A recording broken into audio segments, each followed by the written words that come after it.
And we are live. My stress levels are through the roof because I just finished watching The Flash. Well, is it stress levels or is it annoyance levels? It did end with kind of a horror movie style promo, so maybe a little bit of both. And thankfully for all of us, I am joined by Carey and Kate. So let me build a scene for us. Let me do some movie magic in the background. Carrie and Kate, welcome. Now, I do want to ask how you are. I do want to ask about your week, but I want to know if you also just sat through the last hour of The Flash and sat through it long enough to watch the horror movie style promo that came at the end. Yes, I did watch all of The Flash. Surprisingly, I liked it. And I saw the tease as well. So, yeah. That is fantastic. We have positivity in the house. Kate, what about you? I did not watch it. Which, in its own way, is also positivity in the house. And some of the other things that I have for us to talk about tonight, I know we're going to get into Superman and Lois if you guys have watched it. I want to briefly talk a little bit about The Good Doctor. You guys know I've been on a bit of a Good Doctor kick these past few weeks. And Kate has a really fun crack theory to share later in the night about Vox Machina, which I'm very excited for season two, but I'm not sure I'm up to Kate's level in terms of being mentally prepared for it. And Carrie, I'm excited to hear about what you've been watching this week as well. Now, importantly, I've titled this live stream that Twas the night before Bridgerton. It's kind of the night before Bridgerton, but really that just depends on how you sleep, if we're being honest. So this is kind of the night. Kate's like, this is a call out. It's kind of the night before Bridgerton, but we have a lot of superhero-esque goodness to get into before next week we're in more romance landia bodice ripping world, although the streets say there's not much sex in the upcoming season of Bridgerton, so who knows what will happen. All right, let's just start it off with The Flash. Let me shuffle this around so those of us who put ourselves through this last hour or so of The Flash can, yeah, we're up here and then we've got Kate judging us from below. I love that. Carrie, bring me on to the positivity train, because I'm going to be honest, I enjoyed tonight's episode, but not for the episode itself. What did you like about tonight's episode? Well, first of all, I would be really interested to know what you liked about it that wasn't about the episode. But what I did appreciate about the episode was um, Barry's story, which is strange because it's usually so much about like other people, right? But it was sort of nice to see him have a cause and a purpose that was so close to him, right? Obviously, his dad's terrible incarceration, and having a chance to see um, that how that could certainly impact someone else, and so it felt like it's not like I want to say like the show should be about or should have been about trying to sort of right wrongs of people who've been in sort of the same situation that he's been in, but I think it's sort of a nice way to sort of tie the episode back to sort of the roots of what this show is about. It's about basically a little boy who had his like entire world sort of torn asunder for nefarious purposes. And it was just sort of nice to see him be able to sort of prevent that for someone else um, through this story. And what I really appreciated was so often in The Flash, um, it's always about somebody else telling Barry what it is that he should or should not do. What I really liked about this episode was it was about Garrett, it was about Barry and his gut and sticking with it and having sort of a clear sort of purpose and goal in mind. And so I really like that about this episode.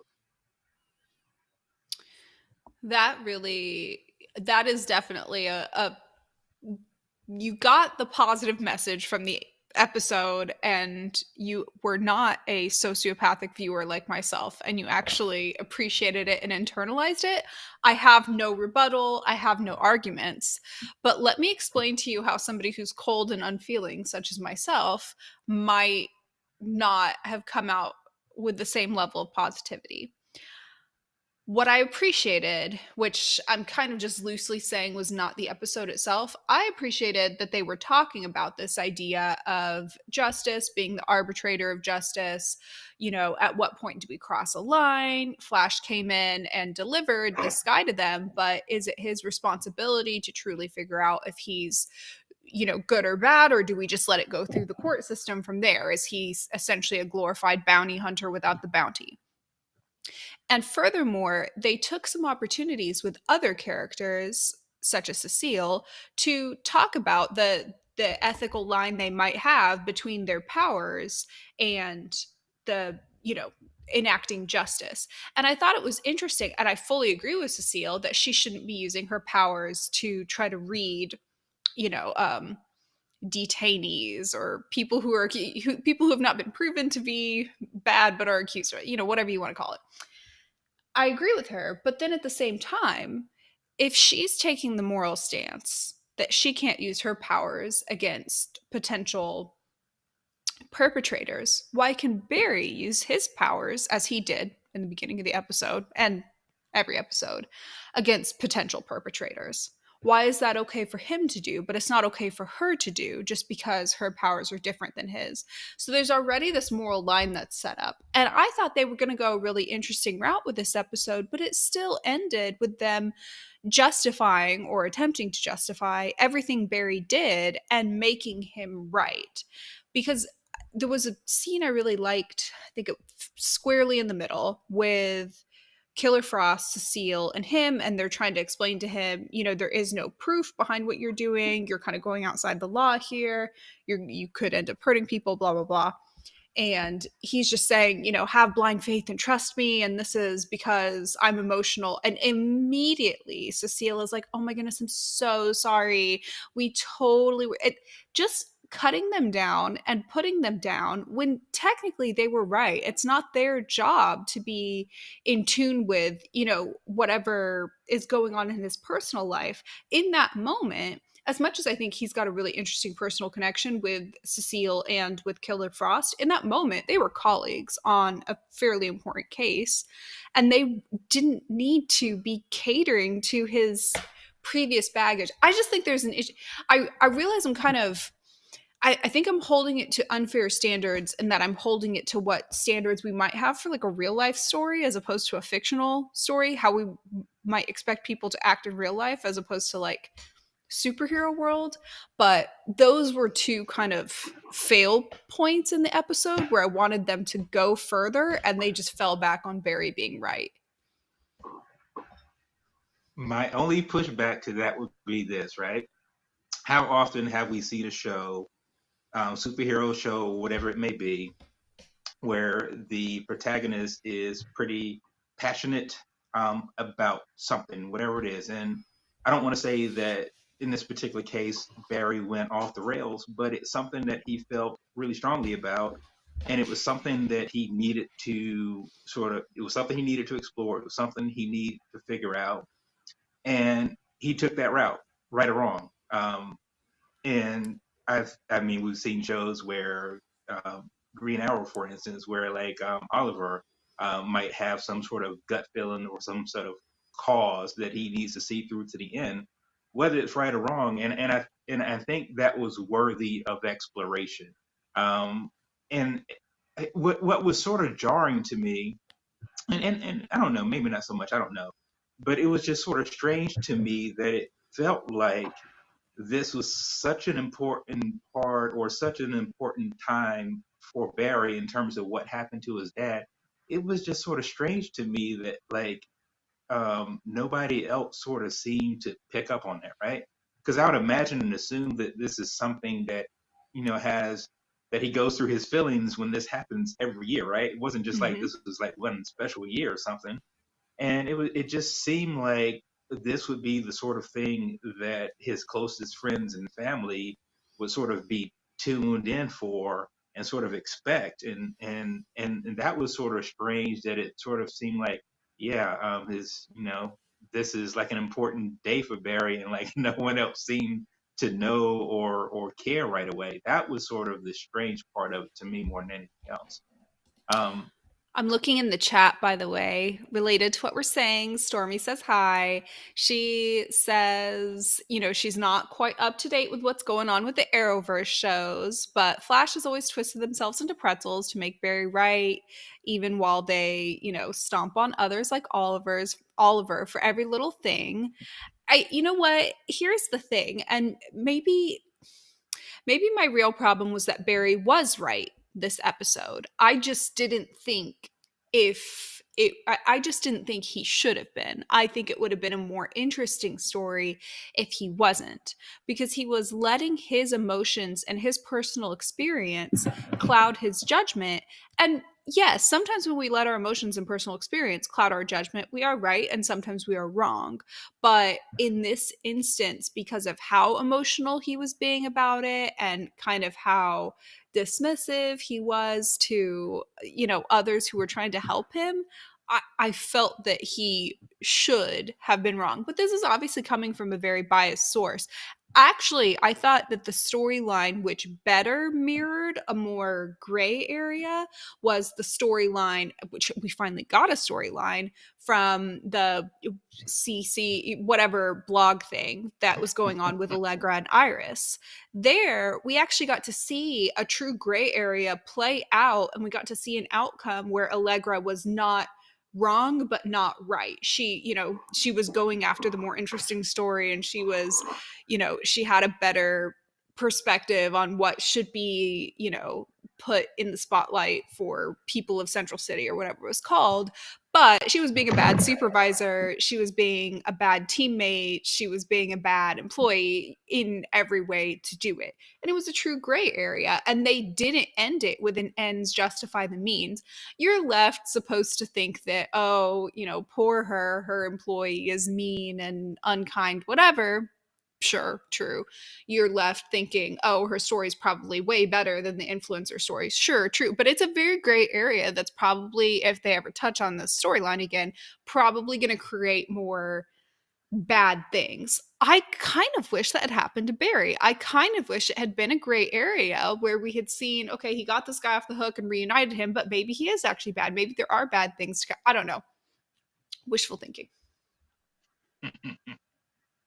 I will say this: as a reporter, I was particularly interested in Allegra's story.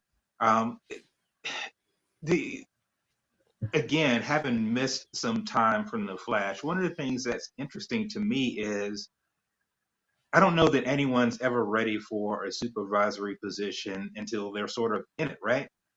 But I've just gotten the distinct impression that she was nowhere close to being ready to be in that supervisory position, and and that's can sort of still be okay if the person who put you there sort of gives you some guardrails and some like some reference points, some framing, some sort of really good advice as you sort of navigate that. And sometimes I don't know, some people sort of respond to that better, and some people respond to just sort of like, hey, you got this supervisory job, go do it. Um, it just obviously her inexperience showed. Um, and I guess it's sort of it's been Iris's take that she's going to send her out there and let her sort of like pass or fail. I just think she obviously needs a little bit more guidance in that particular role, and that would obviously give Iris and Allegra more and better scenes together and sort of help flesh that out. And I think they probably should do or probably will do a little bit more than that. But it looks like what we're going to get is more catfighting between, and I forget the reporter's name. Literally no Um, idea. yeah, but I'll call it a pink Power Ranger. It looks like there's going to be a little bit of a back and forth between those two, which could be incredibly interesting. Um, but yeah, it makes for good television. I just think it could have easily been avoided. But I mean, that makes for Well, boring television, right? since you mentioned reporters, Let me just whip us all around here. And let's talk about my favorite reporter of the week, even though she didn't get much reporting time necessarily, Miss Lois Lane. Let's talk soups and low, but I specifically really enjoyed Lois's family storyline this week, and I didn't really have any new bones to pick with Superman and Lois as a whole this week, other than, you guessed it, Kyle's redemption arc. But that was a given. That's not even a surprise. We can write that off. We just write that off with me hating Kyle. So, you both watched Superman and Lois this week, right? And if so, what'd you think? I did. I would say that they've kind of stabilized over the last few episodes into like a solid 7.5, 8 for me. There's problems with it. I have with every single episode so far, well, as of recently, but I think they're doing a lot better than they were at the beginning of the season. It was okay. It was a solid 7. Yeah, I did see it. I don't know what rating I would give out of 10. I mean, I enjoyed it. Um, and it sort of left us with this big sort of reveal. And it's the question has to be obviously, is that girl just gone? I mean, is she? And I don't think that everyone needs redemption or deserves redemption, but she just gone. I mean, what's going to happen now? I love the ambiguity to it. I loved the way the dialogue in all of the scenes Lois was in was written. My grammar was terrible in that sentence, but you understand what I'm saying. Because thinking back to, for example, that line about like, I'm gonna go get brunch. We do brunch, like that whole thing. That shtick was used twice in two different scenes. That sounds like how adults who are 40 plus talk. And I think a lot of times on these CW shows, adults don't talk like how adults really talk. Like little funny, sarcastic comment about like brunch. Are we brunch people now? Dad does brunch. What? It sounds like how an adult talks about their older adult parent.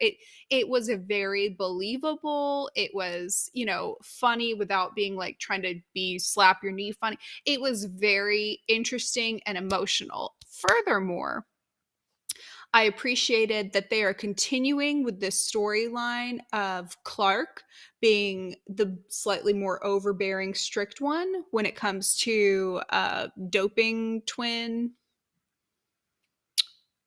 Jonathan? Jordan or Jonathan, one of the two, the one without curly hair. When it comes to him, I appreciated that Clark was being the more stringent one there, and that they're continuing with that, and that we are most likely going to see implications and outcomes and ramifications of that particular parenting choice. I appreciate that they are showing him and Candace, like he's kind of going down this puppy love, falling in love with her rabbit hole type of thing. So when he is actually super injured in the end, emotionally, we as a viewer will believe it because we can see the writing on the wall the whole way.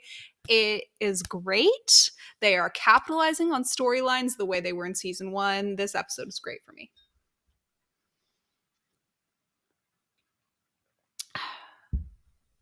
I should follow up with a question. Where do you want to see it go from here now that, in my opinion, it's getting back to season 1 caliber?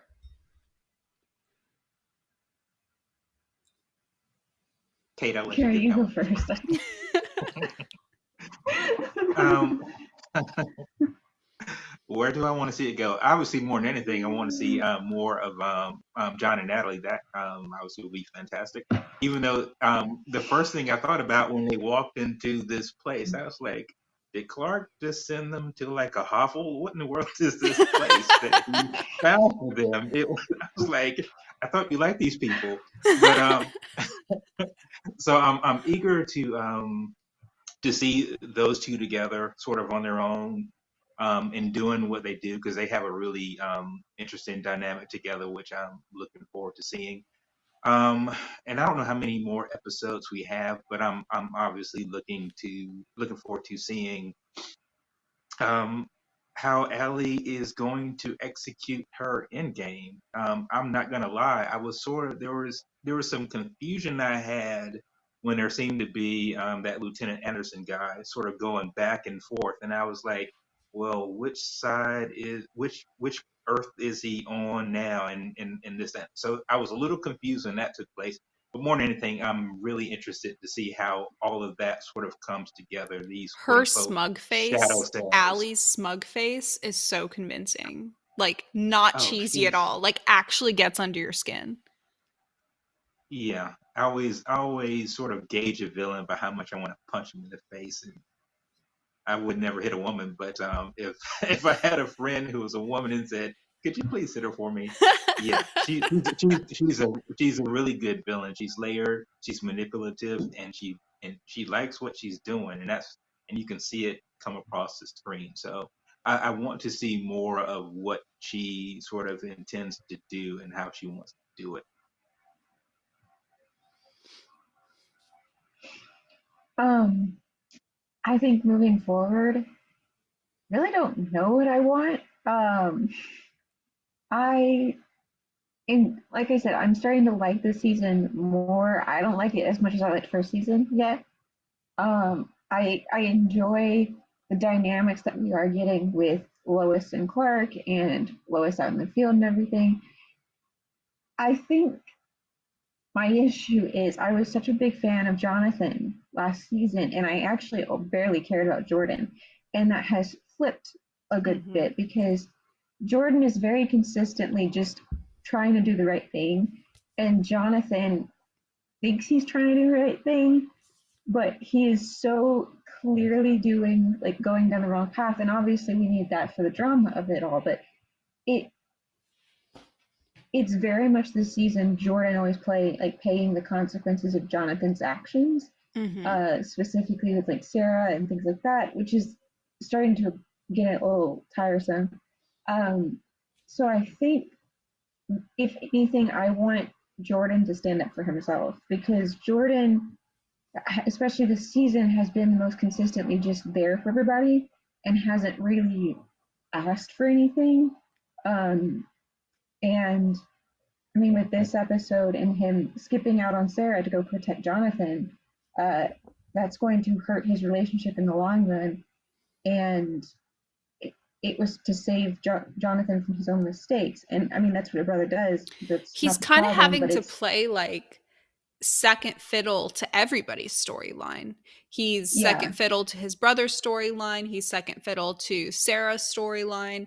And I don't I'm not saying that really as a complaint because I guess I'm just happy that Jonathan and Sarah and, assorted other characters, Candace and so on, are getting good storylines because in season one, like you said, I didn't really care about them that much. Um, but he is a bit sidelined. It makes me wonder if in season three he might get, whether it's a turn hero or turn dark, like a more Jonathan or Jordan. Jordan's the curly haired one. A more Jordan centric storyline at that point. I will also say that I think they are setting both of the boys up for their relationships to fail.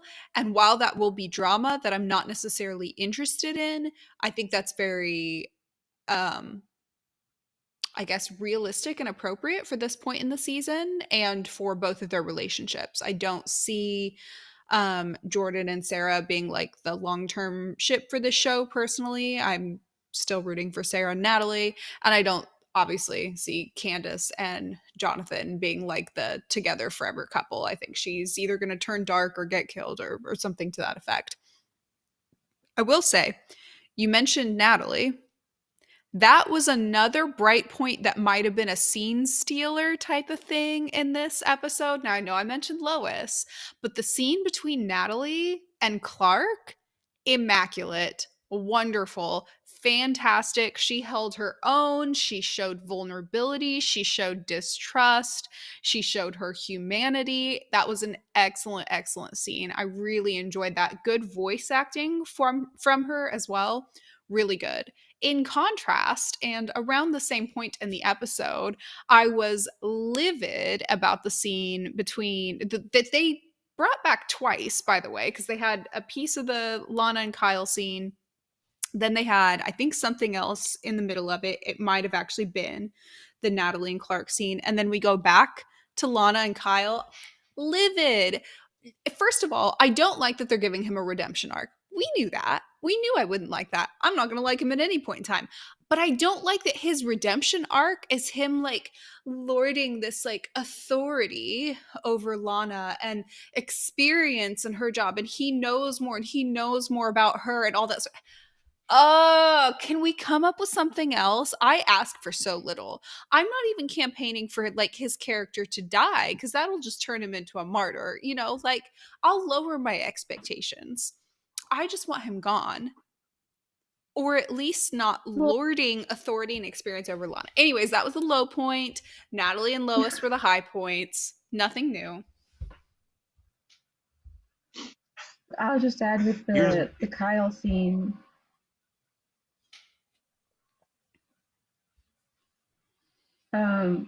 I'll just add with the Kyle scene that I I am not mad that they're giving him a redemption arc. I knew that was coming. I'm mad that they did it so soon after the fall of the marriage. It's been like 2 episodes. Um, he's barely out of the house. Kate is the disappointed dad sitting on the couch being like, I'm not mad. I'm disappointed in you. I'm just disappointed. Yes, it is exactly how like if you're gonna make a choice like you've made, play it through and then let's face the consequences of our actions. So for them to make him like have a cheating storyline and obviously set it up for it to be a very large storyline for side characters, it for them to immediately start his redemption arc, I was frustrated. Like it's one thing for him and Sarah to kind of have this weird like I'm trying to talk to him last episode. That's different than having a full redemption arc. Um, but the other part of it that bothered me even more so was Kyle has historically been very bad at creating public favor. Why would he be the one to know what public questions would be? Exactly. Like I can appreciate that those questions needed to be asked of Lana. Like she needs to prepare for those questions in a like a debate. But I don't understand why they had him, the most publicly divisive character in the city at the moment, other than possibly the actual mayor. You know who would have been So better than him at prepping Lana for anybody public else. questions? Literally anybody else, but John. John would Yeah, have been fantastic in that scene because he's actually somebody but they who's don't have any reason. make up a reason. I'll make up a reason. Tag me in. He would Yeah, have been he would have been better because he is fairly well received like by people. There's nobody that dislikes him. There's nobody that like distrusts him.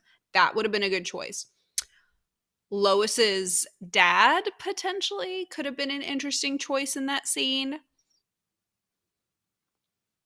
Sarah, the from more of like a youth kid perspective, could have been an interesting choice in that scene. Go ahead, Carey. I can't believe you guys have me out here in these streets trying to defend Kyle. But here goes. No. Okay, go ahead. Two things.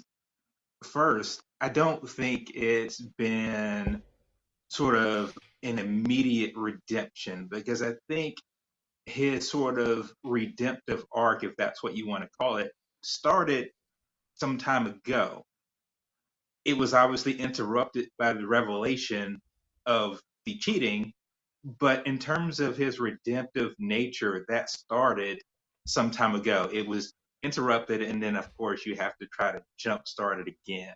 And and even with that, it wasn't like Lana called it, brought him back, and took him in and said, "Okay, things are forgiven."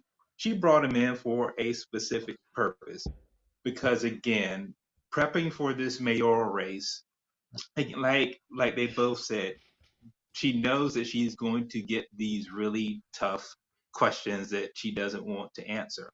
Um, and sort of the best way to approach that is to have be face to face with the person who is worth all of your vitriol, right? And so if you can figure out a way to navigate that, then standing in front of like the people of Smallville and having to deal with all the crap that Kyle has put you through, I don't want to call it boot camp, but it sort of feels like sort of a you get the terrible stuff and your terrible feelings toward a terrible person out of the way, and then you sort of figure out a way to move forward in terms of what she's trying to do, and she's basically trying to prep for this mayoral race. It But almost she's felt like she not brought it. moving forward because they end it with him being like, I moved into an apartment. And then she's like looking all wistful about it. And are we ever going to get to blah, blah, blah, blah, blah? Yes, they're going to end up back together. We all hate it in advance, but like they're not moving forward. I know you're right. And that's why I'm Yeah, arguing with you, by the I way. don't. But see, I don't think they are going to get back together. Um, from personal experience, sometimes the best thing that you can do is decide to be a co-parent and like sort of, handle it that way, right? That would be And lovely, but I don't I know. I know I toxic think CW romances. I think the show could work if they were co-parents as opposed to husband and wife actively. Um, and I think it has to be that way because if it's not, then that's a reflection that would be on Lana. And everything that we've seen about Lana this far tells us that she's not that kind of pushover. So um, maybe I'm just wishful thinking, but I don't. And here I am trying to defend Kyle. I'm not going to do it any longer. I'm just saying, I think his redemptive arc started a while ago, and this is just sort of there was a valley, and now he's trying to get back up that hill on that arc again. That's how I see it. And it You know wasn't like what? at You're the end right in she that brought him his back into the redemptive house. arc started before the like affair even came out. Like they had already prepped it. So in terms of story pacing, that is a very good point. He was already on the road to redemption and now he's being redeemed for something that happened that we didn't even realize would be part of his redemption. So I get it. I just dislike him as a character and I don't want to see him go through a redemption arc, but more so I think even let's pretend. Let's hope that you're right. That he and Lana do not get back together. Wonderful, lovely. I wouldn't mind so much his redemption arc at that point because I can just continue to tune out his story. My problem is that I think they're going to redeem him and put him back together with his family. And that is what I don't want. But this is a family show. Like it's going to be all about like touchy-feely, reunite families. And also, I don't think they can afford to leave Lana by herself because that's just going to continue this whole like affair situation, affair bait situation. That's all fair. I definitely agree with Carrie. Like I understood even when I was watching it, I understood the perspective of like pairing her up with somebody that's really a tense person. Like it would be a tense situation to practice to get primed for the debate. I just had a frustration with he was asking really thought out logical questions that made perfect sense and was asked by a person who was very well informed with public opinion, and that's just not Kyle. If they had made him just less of a like if they had just made him not as good at helping her like prepare, it would have been much better to me because she had to respond. And I would say, for the most part, when she was responding to his questions, she was very poised and elegant about the whole thing. And they were doing it as a juxtaposition of like how the whole situation, he was trying to be as well behaved as possible, but he would ask a couple like infuriating questions. And because it was like of the affair and everything else, she would have every reason to be kind of defensive, but she did maintain poise for the most part. And I think it's frustrating that you have to use such a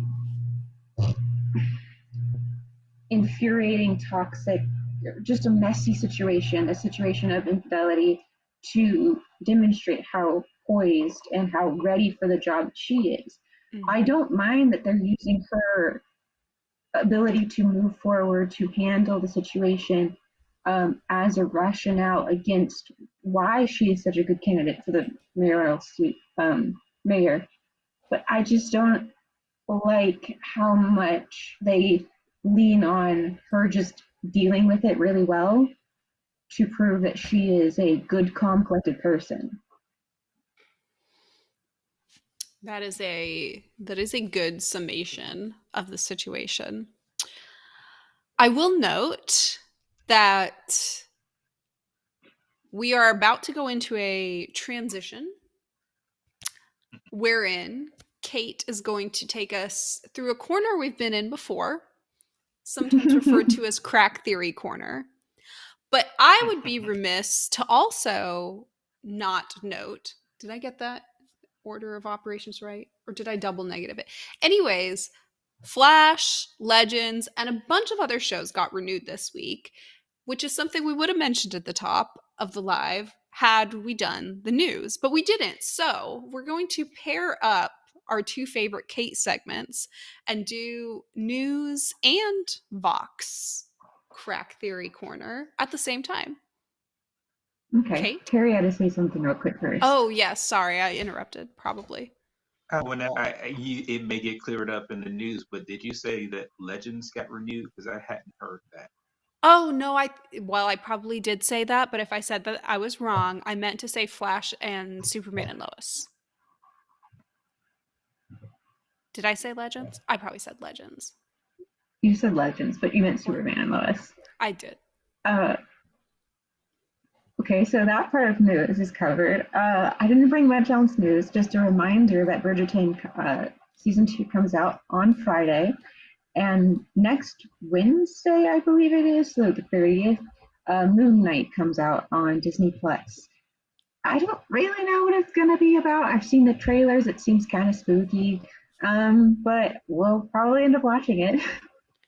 I'm excited for it because there is this girl on TikTok who's been hyping it up for like the last 2 months, so. Cool, then you'll have to fill me in up all the hype. Or, I don't know. I would assume it's also going to be an episodic release, like every other Disney Plus show we've had. I haven't looked into it, but that's what I would assume. So how are you talking about that for a while?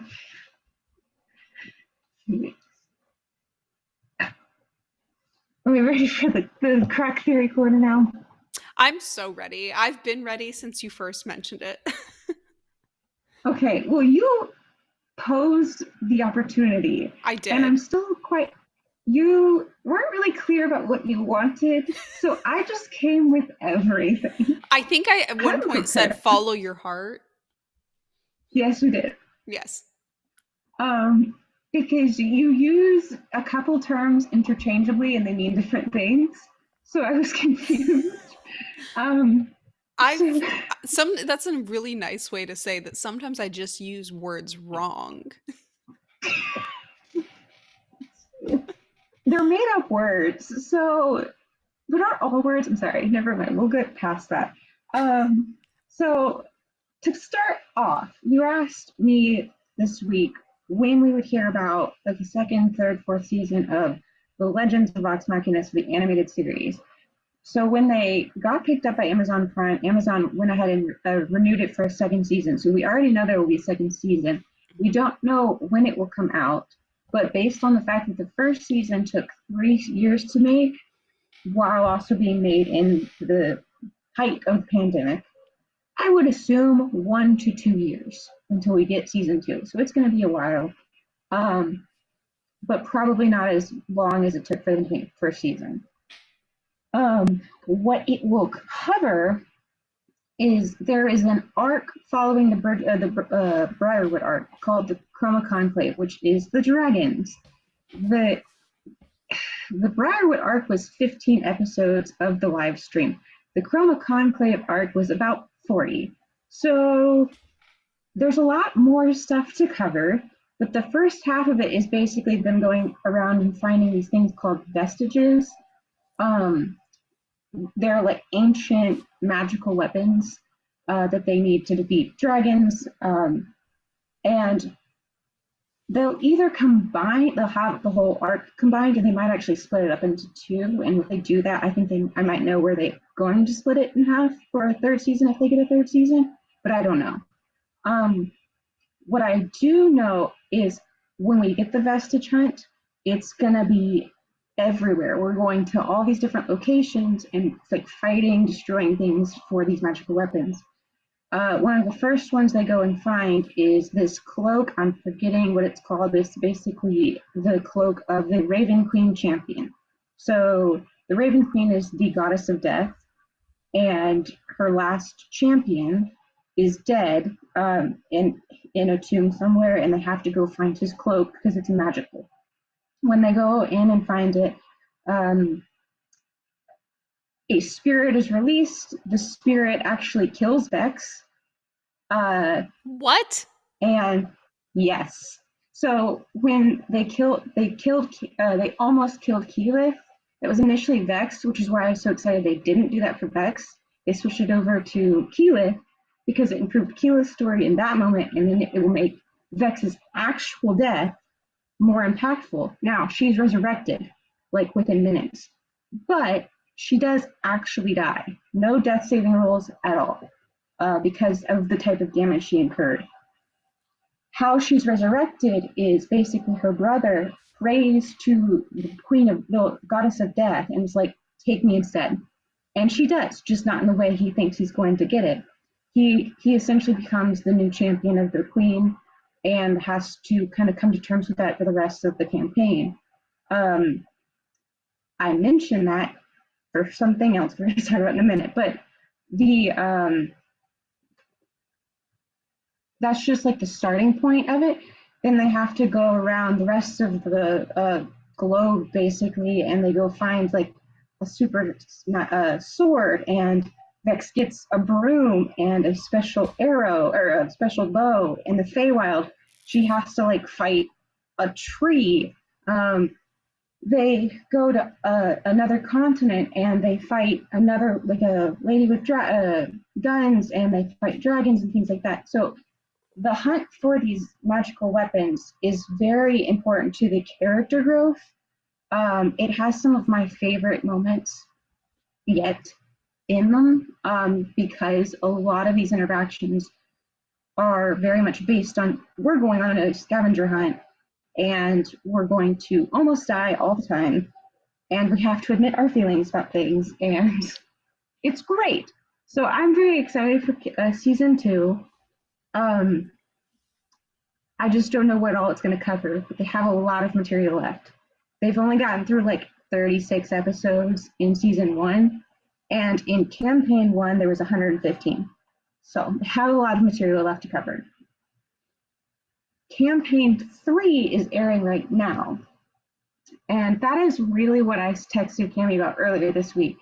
And that's what I was trying to put all of the, just to give you some context of why we're in this corner. Okay. Other than the fact that this is objectively anytime Kate goes on a theory, it is objectively the best part of the live.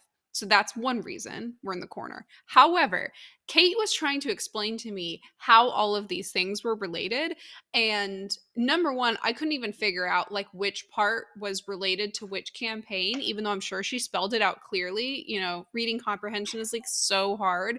So I figured I would use this as an opportunity to better digest it live. Okay. So campaign 3 is airing now, and it started airing this most recent October. It's the same players, they just have different characters, and it is set about roughly 30 years into the future of the end of Vox Machina's campaign. I say that because it is still in the same universe, and that is important. So the new types of characters are far different. The vibe is just different. If Vox Machina was the Avengers, campaign 2 was like Guardians of the Galaxy, and this is the team from Ant-Man. Okay, like it is, you know, the Jose trying to explain stories that has happened several times in campaign this campaign. But one of the characters is named Laudna, and she is played by the same person who played Keyleth. So Marisha plays both Keyleth, and now she plays Laudna. And Laudna is like this undead, like kind of creepy. She's very scary, but she's very joyful. And so she's been kind of this question mark this entire campaign. I had a theory, like episode 3, so at the beginning of November, I had this theory that Laudna was one of the bodies that they strung up in a tree in the middle of Legends of Vox Machina. I said it to a couple people. For a while, I hadn't heard anything. And then after a little while, I saw a couple other people say, maybe she's this person when I was on Twitter. I had seen, by the time this most recent episode came out, a couple other people had said something about it. But as we're going through and traveling, Laudna reveals to one of the other characters how she died, and it was that. And the internet went crazy. So, you know, Laudna is the resurrected, not even resurrected because that would mean she was alive. She's half dead. She is a zombie, essentially, of the girl that was hung up in the tree. And there's discussion of whether she was the effigy for Vex or Keyleth. I think it's Vex, but the impact would be relatively the same about what it is. Now, the girl that played Vex is Laura, and Laura now plays Imogen. Imogen is a horse girl, for all the better words for it, but she has these very vivid nightmares about a red storm coming to get her, basically. And she's a sorcerer who doesn't understand where her powers come from, and Imogen and Laudna are very close. They're very tight. Laudna is both a sorcerer and a warlock. So if you're a warlock, you have to have some type of patron. And it's been, if not necessarily confirmed, very much hinted at that Delilah, the dead spirit of Delilah, is Laudna's patron. If that is the case, I think that while Laudna is very nice and sweet and genuinely wants to help Imogen figure out why she has these powers, figure out her whole thing, I think there's a part of that Delilah that's really freaked out by Imogen and by the source of power that she has and the kind of other stuff we know about Imogen's power. I think it might be affecting why Laudna is so connected to Imogen, why Imogen hears her voice differently, because Imogen can hears thoughts all the time, hears other people's thoughts. She can't stop it. And I think that Delilah really is kind of scared / interested in either killing Imogen, getting Imogen ready for power, or taking Imogen's power and basically coming back. So that's going to be fun. One of the other characters named Fern Calloway, who is a fawn, is a fae entity and has revealed that her family, some things about her family this most recent episode as well, including the fact that her grandmother's name is Morgan. Oh, okay. Okay. Irish mythology, the fact that her last name is Calloway, the fact that actually signifies something loosely related to the Nightmare Queen, that title. There is a villain this campaign called the Nightmare King, so we're all are they boyfriend, girlfriend? What was that? And the other part of it being that a lot of times Morgan is associated with ravens and death. Okay. And what if her grandmother is a mortal or somehow incarnation of the mortal spirit that is also the Raven Queen? The Raven Queen with Vax, the goddess of death, that whole thing. So that's where I'm at right now. And that is just the tip of the iceberg on my theories. But that's the most I could explain in 20 minutes. Bishop loves your theory. Bishop, do you love it? Explain. Here's my question, if I can Okay. chime in here a little bit without knowing anything about this show or this series. Here's a question I have for you, Kate, and for you too, Cammie. When you Hmm. go to lengths of developing theories for a show, do you feel better or worse when that theory either comes to fruition or it's totally debunked? I'm just interested in sort of how you sort of take that all in. Can I answer that first? Because I think my answer is going to be obvious. I'm a simple person. I have a simple request, and that is that I be right. So I feel better when my theory is right.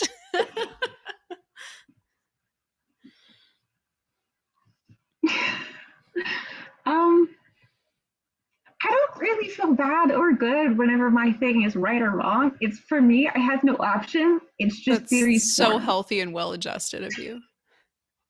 Well, like I say that. Like I do a little fist pump in the air when I'm right, and when I'm wrong, I'm like, dang it, I was wrong. But normally when I'm like severely wrong, it's this other weird twist that then spawns out like nine other theories. So if I'm wrong, I just theorize again. If I'm right, yay, now let's do another one. Um, but I understand that a lot of people don't like to theorize because there is some level that you're kind of spoiling for yourself. But I guess just how I watch and consume stories, I can't help but make theories. I kind of, especially in stories that are so focused on characters, and this is a story where there's so many people playing characters and they're only in control of their character, so they know that character very well.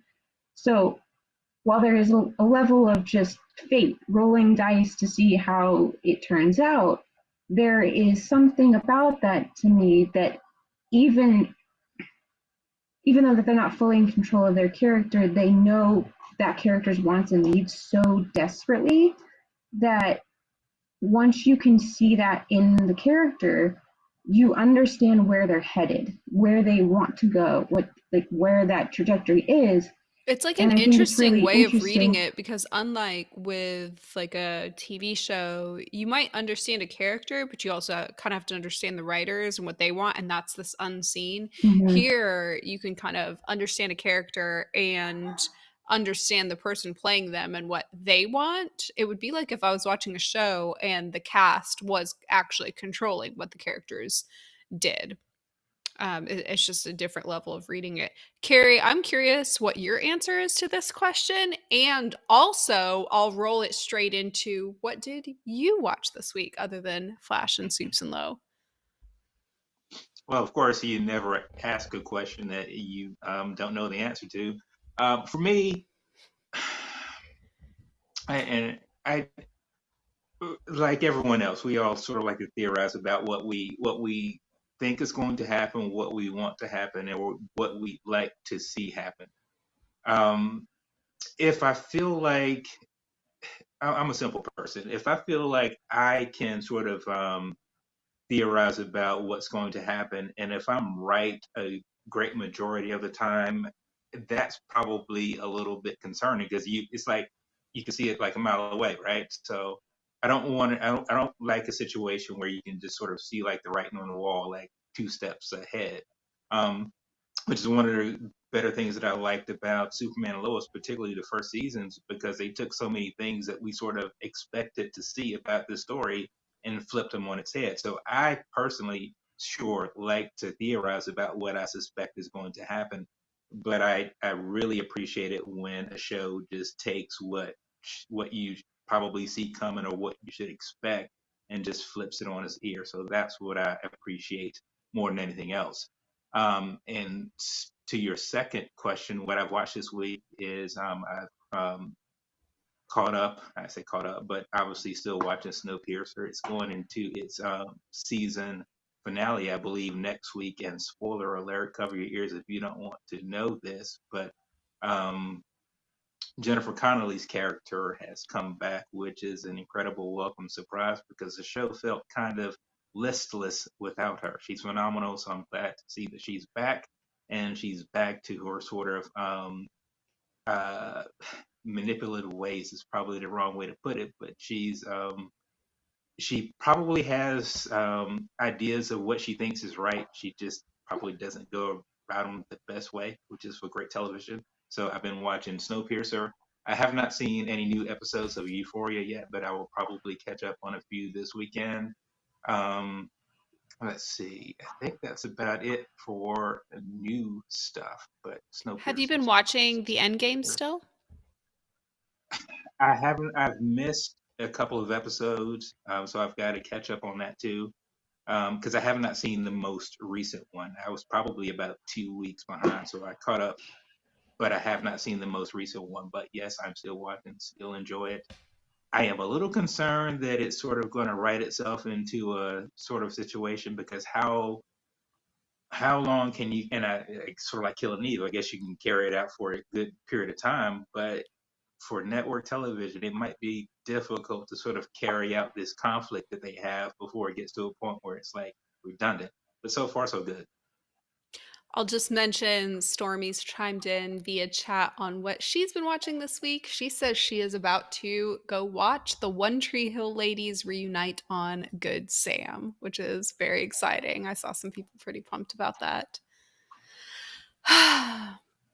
Well, I had a little reminder about the end game. That's why I wanted to ask. I am interested to dive in and watch that. I will say though, I highly suspect that my progress on watching anything other than Bridgerton will be highly stilted over the next couple days as we marathon through Bridgerton. And I am so excited to chat about it next week. Now, I won't put you both on the spot and ask you if you're also going to be watching Bridgerton over the course of the next week. I'll let it be a surprise. You can all just, kind of guess. Bishop will definitely be watching it with me. He's so excited. Doesn't he look excited? Yeah, I can It's tell. disinterested. Yes, he remains disinterested.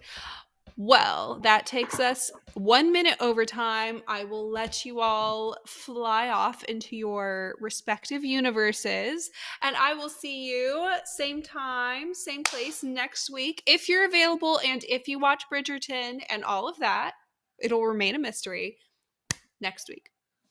Bye.